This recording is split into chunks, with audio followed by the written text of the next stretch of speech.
Şimdi hadi bakalım. Rıdvancan'ın yanına geleceğiz hep beraber, tamam mı? Evet. Hadi bakalım. Birazdan bakacağım anne.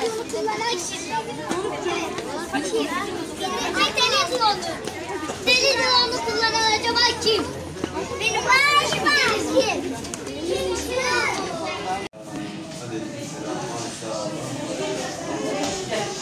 Hoş geldiniz.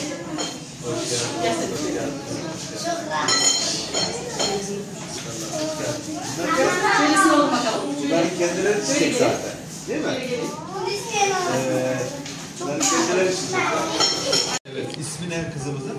Fatma Sena Özenur, Hatice Neva Özenur. Fatma Sena. Hocam Yıldız da yazıyor ismi şurada. Hatice. O zaman Hatice Neva. Hadi. Gel. Şöyle. Dön kızım şöyle. Tamam, güzel. Çağrı bölgesi hocam.